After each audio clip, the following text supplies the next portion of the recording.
মাত্র ১০০ ফুট উঁচুতে হঠাৎ থেমে গেল রোলার কোস্টার, আর তাতেই আকাশের মাঝখানে ঝুলে পড়লেন ৮ জন যাত্রী।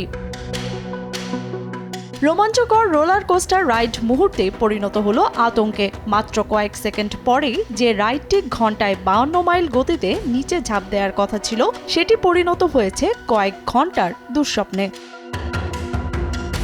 ঘটনাটি ঘটেছে যুক্তরাষ্ট্রের টেক্সাস অঙ্গরাজ্যের গ্যালভেস্টনে। স্থানীয় সময় গত ২৮ মে বিকেল আনুমানিক ৫টা ২০ মিনিটে গ্যালভেস্টনের প্লেজার পিয়ার অ্যামিউজমেন্ট পার্কে আয়রন শার্ক নামের রোলার কোস্টারটিতে এ ঘটনা ঘটে। যান্ত্রিক ত্রুটির কারণে রাইডটির একটি কার হঠাৎ থেমে গেলে যাত্রীরা বিপদে পড়ে যান।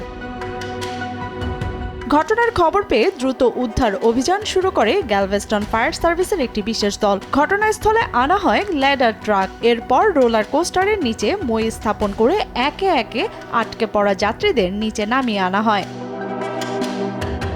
স্থানীয় গণমাধ্যমে প্রকাশিত আকাশপথের ভিডিওতে দেখা যায় উদ্ধার কর্মীরা নিরাপত্তা ব্যবস্থার মাধ্যমে যাত্রীদের কার থেকে বের করে মই বেয়ে নিচে নামাচ্ছেন। পুরো উদ্ধার অভিযান শেষ হতে সময় লাগে প্রায় ৩.৫ ঘন্টা। শেষ যাত্রী মাটিতে নামেন রাতের দিকে।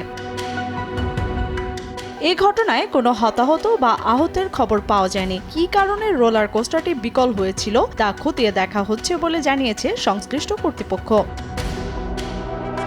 রোমাঞ্চের খোঁজে শুরু হওয়া একটি যাত্রা শেষ পর্যন্ত রূপ নেয় উদ্বেগ আর উৎকণ্ঠায়। তবে দ্রুত উদ্ধার অভিযানের কারণে বড় ধরনের দুর্ঘটনা এড়ানো সম্ভব হয়েছে।